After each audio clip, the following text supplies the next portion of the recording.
예수님 주변에 세 종류의 사람들이 있었습니다. 어제 본문에 보면 주님께 뭔가를 얻기 위해서 특별히 병이 들어서 치유를 얻고자 많은 사람들이 주님을 쫓아다녔습니다. 이들은 자신들이 지금 고통당하고 있는 것을 해결받기 위해서 주님을 찾은 것이지, 주님의 참된 제자가 되겠습니다, 주님께서 원하시는 삶을 내가 살겠습니다, 이런 목적으로 주님을 찾아간 것은 아니었습니다. 그 사람들이 무리죠. 그 다음에 제자들이 있습니다. 제자들은 나를 따르라라고 하는 예수님의 말씀에 반응했던 사람들입니다. 그래서 이 제자는 자기가 원했던 것을 내려놓고 주님이 원하시는 삶이 무엇인지를 찾아 나가는 그런 영적인 여정을 주님과 함께 시작하고 있는 것이죠. 그래서 제자들에게 주님께서 특별히 가르치신 것도 있고, 제자들에게 주님께서 궁극적으로 원하시는 고백이 있습니다. 어제 일시적으로 잠깐 나왔습니다. 하나님의 아들이십니다. 진실로 하나님의 아들이십니다. 그러나 그 의미가 무엇인지는 계속적으로 주님과 동행하며 주님의 가르치심을 듣고 주님께서 원하시는 사역을 자꾸 하면서 더 깊이 알아간다는 것입니다. 여전히 무리들은 계속 주님을 쫓아옵니다. 그들은 여전히 자기들이 가지고 있는 문제들을 해결해 달라는 목적으로만 주님을 찾고 있습니다. 근데 오늘 바리새인과 서기관이라고 하는 새로운 부류가 등장합니다. 이 둘은 하나님의 말씀하고는 굉장히 가까이 있습니다. 바리새인으로 훈련받으려면 율법을 달달달 암송해야 되고, 또 그들은 옷도 말씀으로 치장이 되어 있고, 사람들로부터 우리하고는 부류가 다른 엄청난 훈련을 통해서 저런 종교적인 지도력을 갖게 되는 사람들이야 라고 인정을 받았습니다. 서기관들도 늘 하나님의 말씀을 기록해야 되고, 또 하나님의 말씀과 가까이 하는 이런 사람들이었습니다. 그런데 정작 하나님의 말씀과 가장 가까이 있을 것 같은 이 사람들이 주님을 찾아온 목적은 무리나 제자하고는 사뭇 이유가 틀렸습니다. 그들은 예수님이 틀렸다라고 하는 것을 증명하기 위해서 주님을 찾았습니다. 자신들은 옳고 주님께서 모든 관심을 갖고 있는 것에 화가 났습니다. 자신들의 했던 그런 삶을 살지 않는 저 나사렛에서 나온 저 청년이 도대체 뭐가 있길래 사람들을 저렇게 현혹하고 있느냐, 그런 마음으로 주님을 찾아왔다는 것입니다. 쉽게 이야기하면 주님께 따지기 위해서, 우리가 더 하나님 말씀과 가까이 있는 사람이고 당신은 엉터리다, 그거를 증명하기 위해서 찾아왔다는 것입니다. 이 세 번째 부류는 참 안타까운 사람들이죠. 주님께서 이 외식하는 자들아 라고 책망을 받았고, 또 겉으로 보기에는 하나님과 가장 가까이 있는 것 같은데도 어찌 보면 하나님과 가장 멀리 있었던 사람들입니다. 그 사람들과 오늘 주님의 만남이 성경에 기록되어 있습니다. 그들이 바리새인과 서기관들이 1절에 보니까 그때라고 하는 것은 어제 본문 보면은 예수님께 수많은 사람들이 지금 병 치유해 달라고 지금 찾아오고, 주님의 옷자락을 만지기만 해도 치유가 일어났다, 마태복음에 그렇게 기록이 되어 있는데, 이런 치유의 현장이 있을 때에 치유의 그 능력이 나타나는 것은 관심이 없고, 이 사람들이 들고 나온 거는 자기들이 이거는 진짜 나는 용납할 수 없다, 기분 나쁘다, 이런 거 들고 주님 찾아왔습니다. 어디서부터 찾아왔습니까? 1절에 보니까 예루살렘으로부터 찾아왔어요. 주님의 사역은 늘 갈릴리 나사렛 동네에서 일어나고 있는데, 그 분노가 여기까지 이제 오게 된 것이죠. 예루살렘부터 여기까지 찾아와서 이제 제일 먼저 하는 이야기가 이거죠. 당신의 제자들이 어찌하여 장로들의 전통을 범하나이까? 떡 먹을 때 손을 씻지 아니하나이다. 그래서 궁극적으로 지금 질문하는 내용은 이겁니다. 왜 손 안 씻고 떡 먹냐, 이거예요. 그거 질문하려고 예루살렘에서 갈릴리까지 지금 왔어요. 이 질문의 내면에는 뭡니까? 당신은 뭔가 율법에 대해서 제대로 알고 있는 권위자가 아니다. 그럴 리가 없다. 우리처럼 믿지 않으면 당신은 하나님의 사람일 수가 없다. 그거 지금 확인하려고 오는 건 아닙니까? 그러니까 3절에 우리 주님께서 이렇게 얘기합니다. 너희가 어찌하여 너희의 전통으로 하나님의 계명을 범하느냐.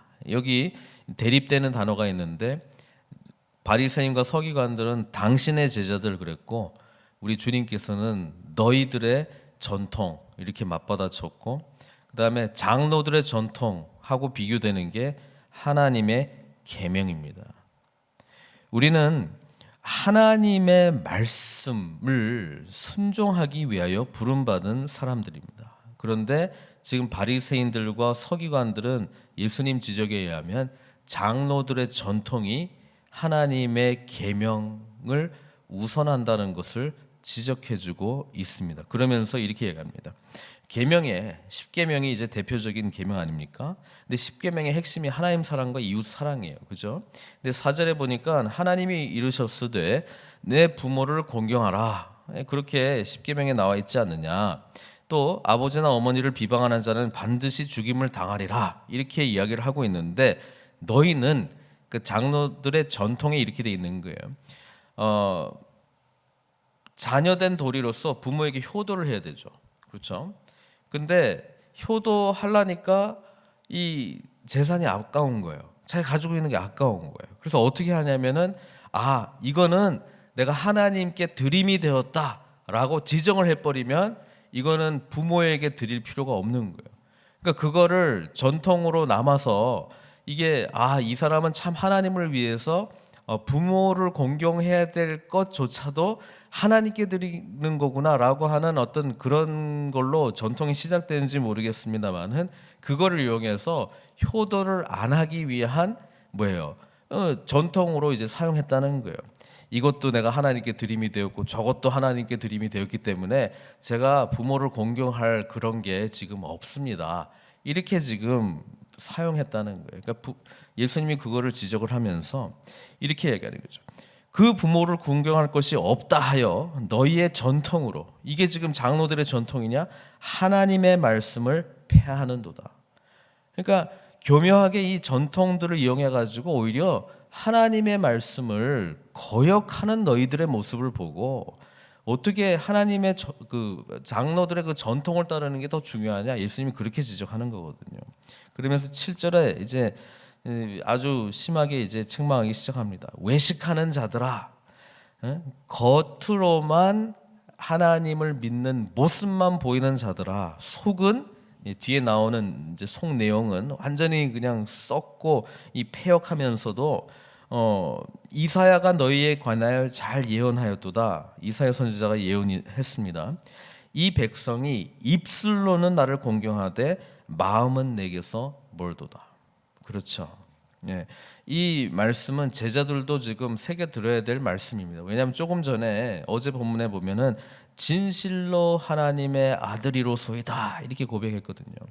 근데 입술로는 그렇게 고백을 하고 또 마음은, 삶은 하나님과 멀어질 수 있는 위험성이 모두에게 있는 거예요, 사실은. 근데 바리새인들과 이 서기관들은 그 길로 계속 간 거예요. 그렇죠? 사람의 계명으로 교훈을 삼아 가르치니 나를 헛되이 경배하는도다. 왜냐하면 이 사람의 계명이라고 하는 것이 무엇입니까? 하나님께서 주신 마음이 아니고서는 하나님 사랑과 이웃 사랑을 향해서 나아가는 게 아니고 결국 자기 유익을 위한 계명으로 만든 건 아닙니까? 그 위에서 예로 들고 있는 게 하나님께 드림이 되었다. 겉모습은, 명분은 확실하지만 속 내용은 자기가 챙기겠다는 거 아니에요. 그러니까 그런 인간의 그 외식하는 모습을 우리 주님께서는 지적합니다. 그러면서 무리를 불러 이르시되 듣고 깨달으라. 입으로 들어가는 것이 사람을 더럽게 하는 것이 아니라 입에서 나오는 그것이 사람을 더럽게 한다. 그러니까 이야기를 듣고 제자들은 오히려 주님 12절에 바리새인들이 이 말씀을 듣고 걸림이 된 줄 아시나이까? 굉장히 기분 나쁘게 한 것 같아요. 어떡합니까? 그러니까 예수님께서 심은 것마다 내 하늘 아버지께서 심으시지 않은 것은 뽑힐 것이니 그냥 두라. 그들은 맹인이 되어 맹인을 인도하는 자로다. 만일 맹인이 맹인을 인도하면 둘이 다 구덩이에 빠지리라. 이렇게 얘기하니까 베드로가 또 도대체 무슨 말입니까? 뭐 말은 단어는 다 알아듣겠는데 주님의 말 진정한 뜻은 모르겠습니다. 그러니까 16절에 아직도 깨달음이 옵니다. 아직도 깨달음이 옵니다. 베드로가 참 이 제자의 모습이 어떠해야 되는가를 참 잘 보여주는 것 같아요. 베드로는 모르면 무조건 질문하거든요. 질문을 하니까 베드로도 알고 또 이게 기록되어 있으니까 우리도 알잖아요. 그러니까 신앙생활을 해 나갈 때, 제자의 삶을 살아갈 때에 모르는 게 얼마나 많이 있겠어요. 근데 늘 주님께 묻고 주님께서 대답해 주시는 이 관계, 이게 제자의 관계의 특권 아니겠습니까? 그러니까 우리 주님께 늘 기도 가운데 물으시고 또 우리 주님께서는 답을 주시고 그러면서 뭐예요? 더 깊이 이런 친밀한 가운데 주님을 알아간다는 것입니다. 주님께서 지금 오늘 말씀하시는 것은 이것입니다. 입으로 들어가는 것은 배로 들어가서 뒤로 내버려 주는 줄 알지 못하네요. 사람이 먹고 소화하고 이제 배설물로 나가는 거 아니겠느냐. 그러나 입에서 나오는 것들은 마음에서 나오나니 이것이야말로 사람을 더럽게 하느니라. 그렇죠? 입에서 나오는 것은 마음과 직결되어 있는 것 아니겠느냐. 그러면서 19절에 이 죄에 물들인 이 타락한 인간에게서는 결국 마음에서 뭐가 나오느냐? 악한 생각, 살인, 간음, 음란, 도둑질, 거짓 증언, 비방이니 이런 것들이 사람을 더럽게 하는 것이요 씻지 않는 손으로 먹는 것은 사람을 더럽게 하지 못하느니라. 바리새인들과 서기관의 접근은 바깥 모습이 바뀌면 안도 바뀔 것이다라고 생각했습니다. 겉모습이 거룩하면 안도 거룩해질 것이라고 생각했습니다. 그러나 실상은 그렇지 않다는 것이죠. 마음의 변화를 받는 것이 진정한 변화의 시작이라고 하는 것입니다. 그렇죠? 그러니까 로마서에서도 마음의 변화를 받아 이렇게 나와 있잖아요. 그러니까 마음의 변화는 누구만이 할 수 있느냐? 성령께서 역사하시지 않고서는 결코 마음의 변화가 일어날 수 없다는 것입니다. 우리가 죄 가운데 있기 때문에 하나님의 거룩한 능력과 은혜를 경험하지 않고서는 결코 이 더럽혀져 있는 이 죄에 물들인 우리 마음을 선한 것으로 바꿀 수가 없습니다. 그것이 주님께서 지적해 주시고 있는 내용이죠. 따라서 오늘 본문을 통해서 우리는 우리가 신앙생활을 더 깊이 해 나갈수록 행위를 바뀐다기보다는 마음을 어떻게 변화시킬 것인가, 그리고 마음을 변화시키기 위해서 우리는 뭐예요? 십자가의 능력 없이는 결코 가능하지 않는다라고 하는 것을 처절하게 깨달아야 된다는 것입니다. 어떠한 사람도 자기의 의지로 하나님께서 기뻐하시는 거룩한 삶을 살아갈 수 없다라고 말하는 것이 마태복음에 나와 있는 예수님의 가르침입니다. 다시 한번 산상수훈의 말씀에서 주님께서 요구하시는 거룩한 삶의 모습을 우리가 읽어보면 우리의 인간적인 노력으로는 늘 한계에 부딪힌다는 것입니다. 오늘 이 말씀 속에 참되게 마음을 변화시키시고 진정한 거룩한 삶으로 제자의 삶으로 인도하시는 분은 주님밖에 없다는 것을 우리가 이 말씀을 통해서 다시 한번 다짐을 하고, 또 주님을 쫓아갔던 이 세 무리들 중에 무리, 또 제자, 또 바리새인과 서기관의 이 모습 가운데 우리는 참된 제자의 길을 선택해야 될 줄로 믿습니다. 이 길을 향해서 나아갈 때에 주님과의 친밀한 관계 속에서 참된 제자만이 누릴 수 있는 하나님의 나라, 그 만족과 기쁨으로 살아가시는 저와 여러분들 되시기를 주님의 이름으로 축원드립니다. 함께 기도하시겠습니다. 사랑의 하나님 아버지, 감사합니다.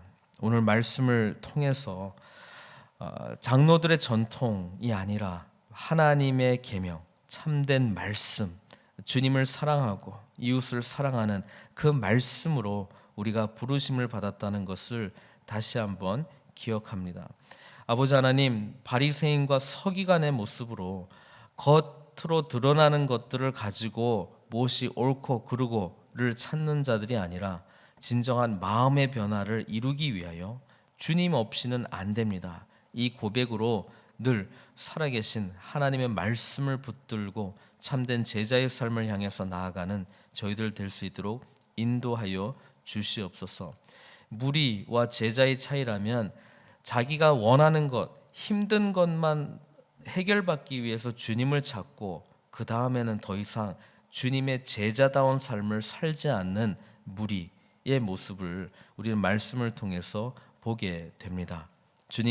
주님께서는 제자들을 부르기 위해서 오셨는데 아버지 하나님, 주님께서 말씀하시면 아멘 순종하고 참된 제자의 삶을 향해서 기쁨으로 한 걸음 한 걸음 내어딛는 저희들 될 수 있도록 인도하여 주시옵소서. 오늘 말씀 앞에 또한 무릎 꿇기를 원하오니 아버지 하나님, 무리, 제자, 바리새인과 서기관들 중에 참된 제자의 삶을 향해서 나아갈 수 있도록 성령께서 우리를 붙들어 주시옵소서.